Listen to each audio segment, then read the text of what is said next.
Welcome, everyone, and thank you for joining us today. My name is Gina Smarecki. I am the Cybersecurity Events Manager here at PDI, and I'll be your host for today's live session. Today's webinar features two of our cybersecurity subject matter experts.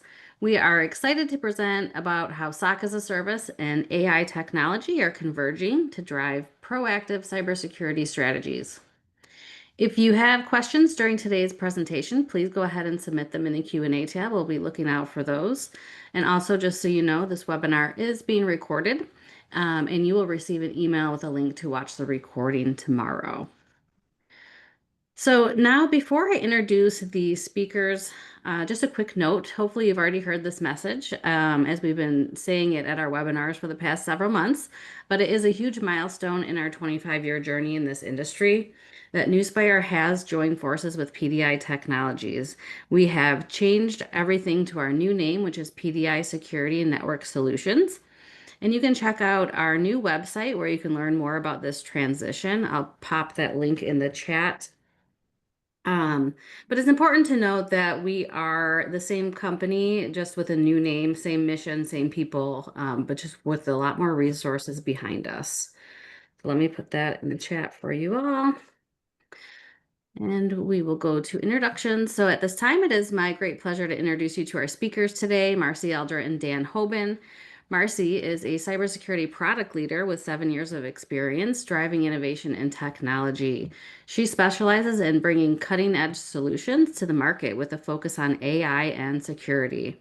Last year, she led the development and launch of one of the first AI-driven real-time threat detection solutions, redefining how MSSPs and MSPs protect their customers. And as the head of security and network product at PDI, she continues to push the boundaries of AI-driven security, shaping the future of managed security services. Dan is a seasoned cybersecurity leader with over 20 years at PDI, formerly Newspire, where he held roles across sales, marketing, and operations. Dan specializes in building advanced security solutions for large enterprises across industries such as automotive, healthcare, retail, and more. He's also a recognized thought leader, frequent speaker at events, and contributor to respected publications like Automotive News and Retail Info Systems. And with that, I will go ahead and turn it over to Dan to kick things off. Thanks, Gina. Hi, Marcy. Hi, Dan. So today it's a big topic to try to cover in the remaining 27 minutes. So we're going to kind of go through it and try to pick a pace that we think is both going to be informational and cover a lot of ground. I'm saying this because if you want more information, please use the Q&A function in the webinar. If we don't have time for it, we still will reach out. We want to make sure that we're good stewards of this information. So if you have questions along the way, you want to talk more, feel free to reach out to us. You'll probably get a call from someone on the team or Marcy or I ourselves to try to break it down for you more. So anyway, in the next little bit, we want to do a little bit of an industry snapshot. We want to talk a little bit about, well, why we're talking about what we're talking about. Then we want to get, when it comes in terms of AI and SOC operations, maybe a better way to explain how these things come together is talk about our approach, right? How are the best practices we've used? How are we dealing with these topics? How are we driving value from AI technologies? We'll start maybe at a higher level, and then we'll drill down a little bit more into real world use cases that we've had at our Security Operations Center. The whole idea here is to inform you all of what's going on, what we see, what we're doing. Hopefully, so if you reach out to a managed security service provider, you've got more information. We'll try to arm you with information that you can talk about, questions to ask, how to kind of future-proof your investment. Most MSSPs are going to be with you for 3, 5, 10 years or more.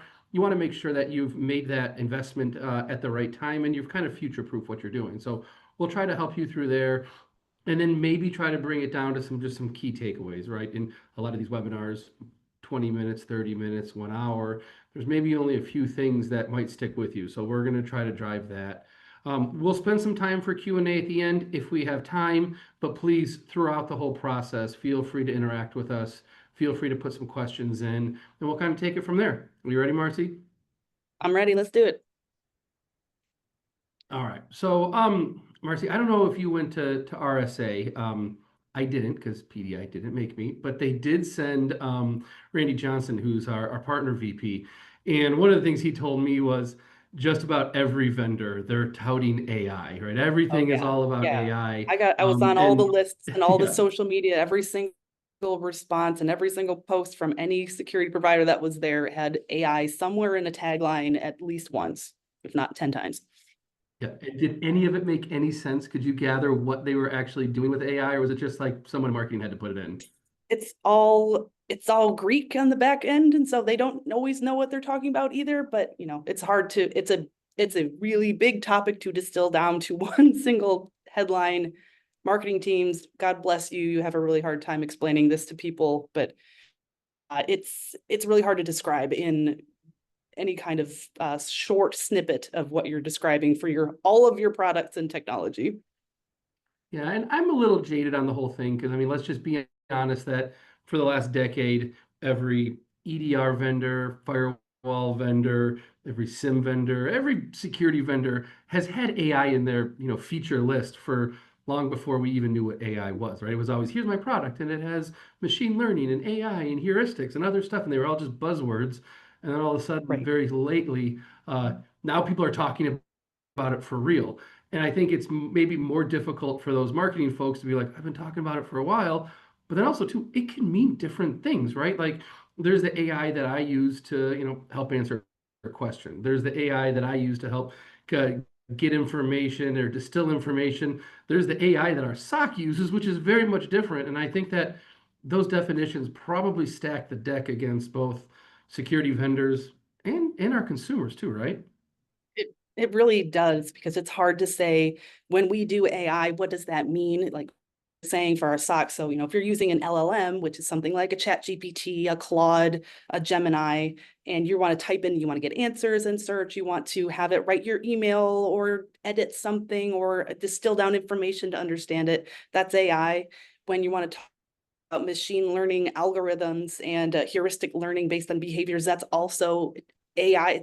It's a very wide umbrella with pieces and parts that are the generative AI, that it's machine learning, that's you kind of distilling it down into those little buckets is hard to communicate to. Like what I'm seeing too, it's and I know this is happening for a lot of our clients and people who are out here listening today, is now every company is trying to sell AI. They always talked about it, but now they're reaching out proactively because they have an AI product that is AI first. And what does that mean? How does that help me? Why would I want to even get invested in something that, okay, it's AI, you've been saying it for a really long time. What does it do? How does it benefit me? Why would I have money to invest in this, to have this integrated with my systems when I was already in your tool, or you're already using automation? Why is this different? And why does it matter to me? It's been wild, especially with, always fun post RSA, seeing all of this.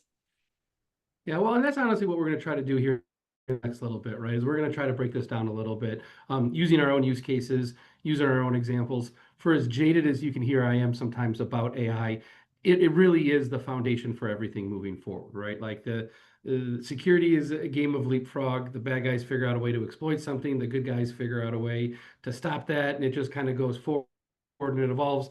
IDS went to IPS, then we had staple packet inspection, and then we had, signatureless updates, and then we had, memoryless or codeless virus attacks. This is that next evolution.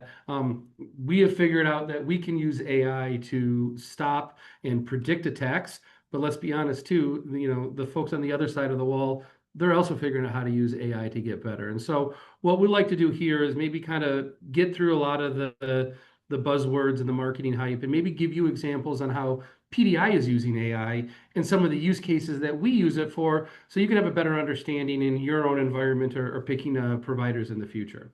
So, I mean, that being said, Marcy, tell us a little bit about our approach, right? Like, is it that we're replacing SOC analysts with AI? Is it that AI is doing a lot of the work for us? Is it a buzzword? Like, I know a while ago For you guys sure. all got together in the product team and said, "How are we going to use AI?" What was the result of that meeting? You know, where we started from, first off, I'm AI right now. I'm not real, and none of us are real. So that's how we're starting to use it. So the way we approached it was, it wasn't about AI first, it was the problem statement first. So anyone who's going to use a tool, whether it's AI or not, the basis of everything is, what is the problem I'm trying to solve? And then what is the right approach? What's the right tool? How do I want to solve it? And so we looked at our problem statements of, we are like our target markets and how we're approaching like the growth in our segment is very distributed, and we want to be able to grow and scale. It's very hard to do that when you want to take in new information, take on new data sources. We want to be able to detect and respond to new things coming into our SIM. Our SOC needs to be able to understand is and go and just grow from there, and still have deep expertise in the industries where we need to know, like, when we see this kind of behavior, we know to expect it here so we can better protect in specialty industries. So we looked at it as, we need to be able to scale. We need to be able to adapt to massively changing landscape. If you think about it, the way that things were progressing, the bad guys are always evolving their approach, and it was going like this. And so the good guys are always also adjusting their approach, and we're going like this. With AI, we've gone from this to this, so we have to try to keep up. And AI is really the way that we're going to do that. Their attacks are changing, their approaches are changing. The deep fakes are a reality, different information, and our clients are like, and businesses, the environments are not becoming less complex. They continue to be more complex environments with high needs for availability, connectivity, new log sources, new different things, different attack vectors that are a part of the landscape. So to keep up, we're using AI to do that. And something that was really important for building this out is that AI is it's a lot like a person. And if you don't have the right information that you're feeding into it, it's going to then spit out a potentially incorrect result. So if you've learned on bad information, the way you're going to approach something might be the wrong way to approach it. So we have to make sure that how we are using AI anywhere in adjacency to our SOC, to responding to security incidents, is as accurate as possible. So we can't just scale, we have to be 100% accurate. The way that we do that is with human expertise. And you'll see this in other areas of the industry. The term is human in the loop. So AI may initiate a workflow. It might be a part of a workflow where it can distill different and disparate data sources. It can correlate things. It can summarize. It can bring more information together and make it faster for a human to respond or review. But you still have to have that person in the middle to make sure at every step of the way it is accurate, it is doing what you expect it to do, because AI will, all on its own. It's a lot like loosing a toddler into a room of glass things, and it's just going to do what you expect a toddler in a room full of glass breakable things to do. Very predictable. So we at PDI are highlighting and leveraging our experts, our human experts, our analysts who do this day in and day out. So they know when we come back with an automated response or anything that includes an AI, whether it's an LLM, a machine learning algorithm, something with that a human has not done, there's an expert who can review that as well and make sure that what it spits out is accurate, and then how we respond is accurate. But we can still use this to scale and go a lot faster. So yeah, I guess what I'm learning out of this is, like you said, the threat vectors were going at oh a yeah, pretty steep pace, but then we got to the end and it's kind of like a hockey stick. And I guess what I'm learning out of this is someone trying to do this on their own probably is going to be insufficient, and probably just trying to leverage AI on its own, you're releasing the toddler into the china shop, right? And so I think what that's basically saying is you need that human in the loop, and you basically might need a SOC, or at least a SOC as a service, to guide you through that process. Would you mind kind of taking us through? I think the next slide is about real world approach that we've used, like yeah. explain this, how we've used AI, how we've been able to kind of keep up with the hockey stick part at the end of the hockey stick, to make sure that we're not breaking a whole lot of glass. Yeah, for sure. So, and you're exactly right, where we have to have these real world applications. We've got to have our human experts in this loop. So one of the base use cases, and this is kind of there's an evolution of how the SOC has evolved over time, and this is kind of in the middle, but it's just there's AI and there's automation. So we're using AI and automation kind of interchangeably here, but it is to, take alerts that are firing. There are things that people have to review or that need a review to make sure that this is not malicious activity.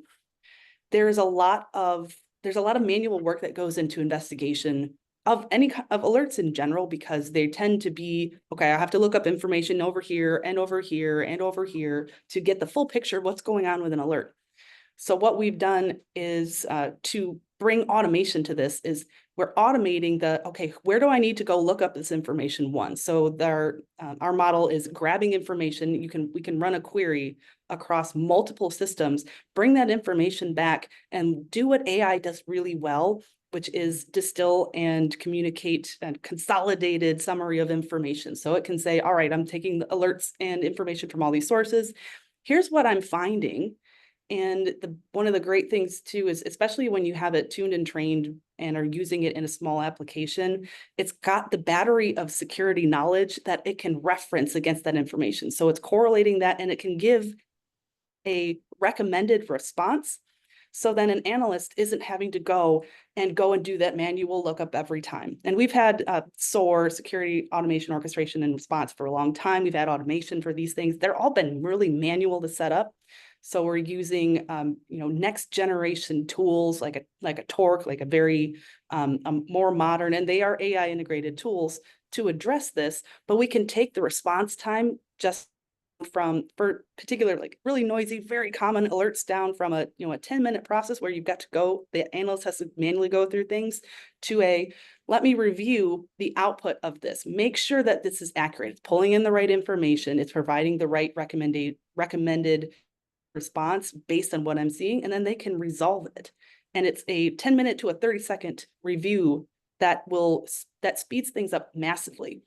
It doesn't remove the need for SOC analysts either, because now we can respond to more things. Now we can monitor more things. Now we have a better view of the landscape where there's more investigation we can do, and really leverage those humans to do the deep thinking and investigation, and use this automation to automate the things that we know. All right, when you see this fire from this log, then this is going to be that. It's using it for the straightforward things. And that's just the start of what we're doing to enable our SOC. I shared a cab ride with Marcy yesterday, and we were talking about attackers using the living off the land techniques. And what scared me about that was there's no rag, right? They're just using systems that are there to be used. There's no signature, there's no malicious payload. And that really got me thinking that, like, the amount of time it takes to find something has got to be very intensive for a human, right? Because there's no firework being shot up into the sky. They have to find it. But AI can do a lot of that. Now, on the flip side, I think what you were saying too is sometimes you got to keep that human in the loop, right? Because AI can't just start going through and breaking connections. And maybe there's a very real reason that Gina is in the payroll system, and now we've just locked her out, right? Like, it's got to do all of that information gathering to say, hey, something is a little funny, take a look. And then that's the human piece of it. And is that kind of what you're getting at for real world cases, that the AI is doing a lot of the preliminary investigative work that take our analysts a lot of time and may not be needed, but we're still using the analyst to actually come to a decision, right? Oh yeah, absolutely. You need to have that. And there's things that we can get to a relatively reasonable level of confidence that this is an accurate response. And the SOC analysts are the ones that are training the models to say, yep, this is good, or no, this is bad, to be able to tune and tweak to make sure we get to that accurate response. So you have to have the experts that do that. And then something that's important too, that we can speed up, not just like using those senior analysts, you can also speed up the ability for junior analysts, so new people coming in, as we need to have train up the next generation of cybersecurity analysts and specialists. They can see this information, they can respond to things that they wouldn't have been able to do out of the gate, because they've got all the information right there, and they can learn a little bit faster on how to respond to these wider variety of threats. Yeah, I think that highlights that last bullet point we have at the bottom, that, AI is not replacing analysts, it's multiplying their impact. And that was a great example that somebody who's maybe newer to cybersecurity, a more junior analyst can do something that, their predecessors never could because they're leveraging AI. What I want to do too is spend a little bit more time trying to understand. We've kind of made the case that AI is a very important part of any security posture. I think we've also sort of mentioned too that you got to be careful, and also too that a lot of you may need to turn to a security provider because you're going to have trouble keeping up.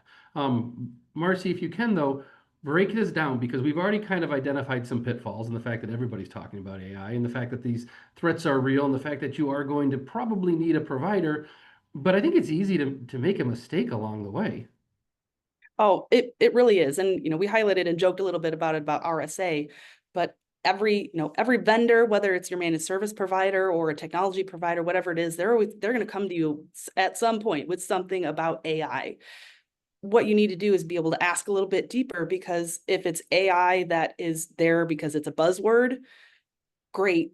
How does that might benefit them and their company valuation, but how does it actually benefit you when you want to use the technology, when you need to protect your business, when you need to find a service provider who's using it that's going to help you protect your environment better? So digging in, how do they use it? Why does it matter that it's AI?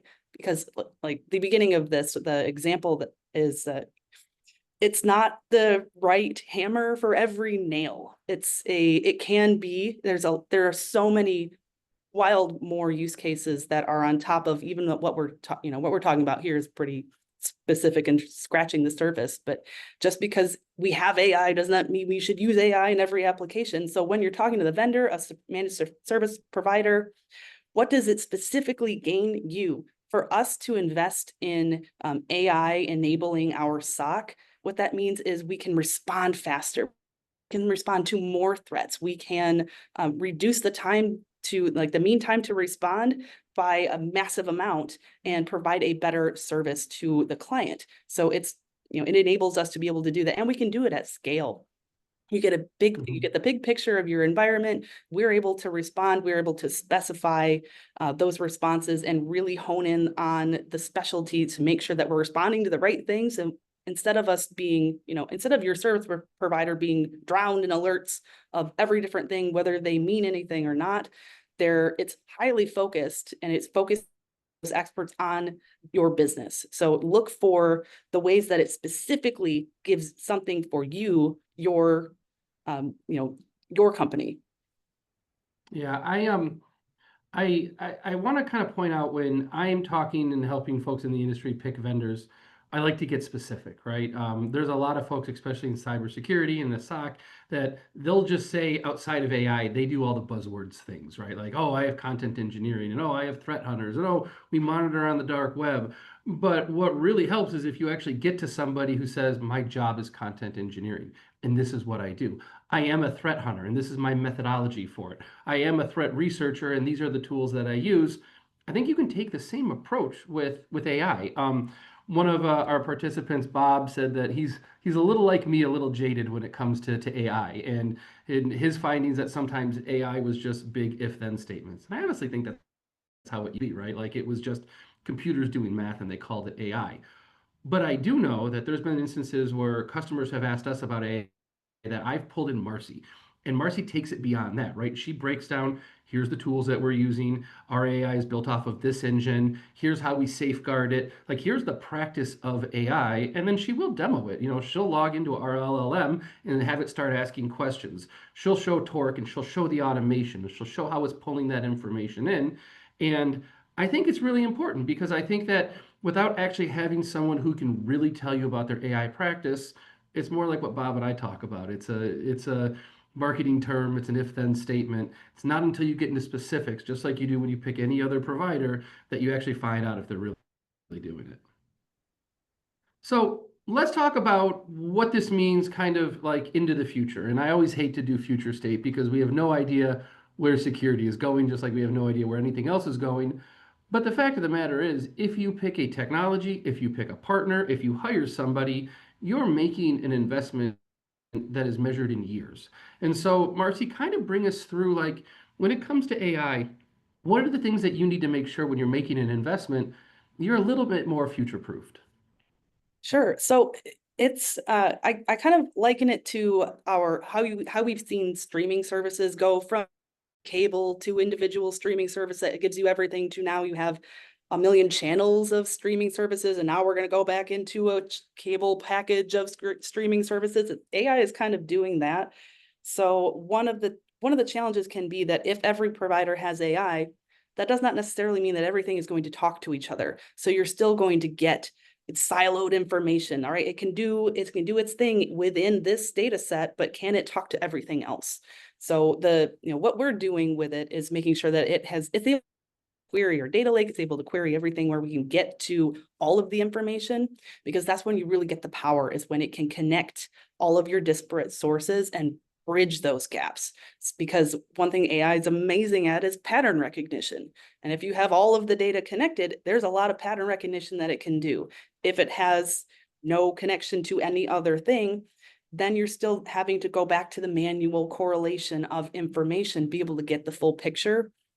So really the future is that it's able to reach out to these sources. It's able to dynamically change based on the behavior it sees, then the recommendations or the actions it's going to take, because it understands the information it's looking at. That's been also verified by humans. So the human insight on every piece of this becomes more and more important as you go, because every node and how it connects, how it understands that information, how it pulls it, and what it does, the actions that it takes are super important that a person is looking at it. So it's not just a one trick pony, but we have to be really careful that they all it's going to talk to each other so that you can get the benefit out of your investment. Yeah. Gina just sent over a 3-minute time check. This is like at the Oscars, they're starting to play the music in the background. So that being said, Gina, do you want us to do the takeaways? Do you do the takeaways? Oh, you can do the takeaways and then I'll do the resources. Okay, I'm gonna hustle then. And so I think one of the things that Marcy just ended on was that AI is making SOC operations faster, smarter, more proactive. But what she mentioned is these systems need to be able to talk to each other. One of the things that I said was if you're picking out a SOC provider, make them show you this. Don't just believe the buzzwords. Have them show you how the AI engine is built, how it's secure, right? How are you training your AI? How is that all segmented? Being able to do this will allow that pattern recognition that Marcy was talking about. So we can get a little bit more predictive. One of the things that we've mentioned in the bullet points that we haven't talked a whole lot about is frameworks, right? The security is so vast, it's so difficult. We like to say, like we use a lot of times, we'll use the MITRE ATT&CK framework, right? Because that allows us to understand TTPs and how to mitigate them. Make sure that your vendors or your partners have some sort of framework in place and they're not just deploying technology and hoping for the best. And then that last part too is in the future, it's like Marcy was saying that like the cable streaming services, everybody's going to have this, everyone's going to cut the cord and they're all going to come back. But just make sure that your partners are future proof, that they're kind of going down that path along with everybody else, and they can blend automation and the analytics and they can get that useful insight. And the last thing that Marcy mentioned too is make sure everything's transparent. And so if you take some things out of this is AI is not going to replace anything, it's going to make it better.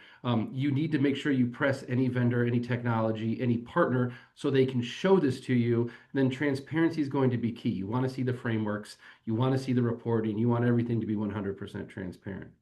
That all being said, Gina, I left you 45 seconds. Best of luck. We probably could have went for another half an hour easily on this topic, but thank you all for sharing. I think we got through the meat there, and hopefully everyone learned a little bit or got inspired a little bit. So we do not have any time for questions. We're going to make sure we wrap up on time for you folks today, but I do want to share quickly our next webinar, which will be on June 19th, where we're going to be talking about the importance of cybersecurity awareness training with a little new spin on that. And I'll go ahead and share a link right now in the chat in case any of you are interested. Of course, our website is full of other fantastic cybersecurity resources that are free. Take a glance at your convenience. And we do have an ebook out that relates directly to our today's topic, SOC as a service and AI. So I will share that out. These will also be in the email you get tomorrow. So you'll have those for when you have a moment. And with that, if you did have questions, I didn't see any come through. So if you did come up with any, feel free to email us at securitywebinars@pditechnologies.com. And we will address those for you. And so we're just going to forward here to the end, and there will be a short survey as soon as we hang up here that will pop up. If you wouldn't mind, we'd appreciate any feedback that you have for us today. Any quick closing thoughts from Dan, Marcy? Now, thank you so much for who attended. And if you do have questions, we're really happy to follow up. So please send them over. Awesome. All right. Well, on behalf of PDI Security and Network Solutions and our presenters, thank you for joining us today and have a great rest of your day. Hi, everybody. Thank you.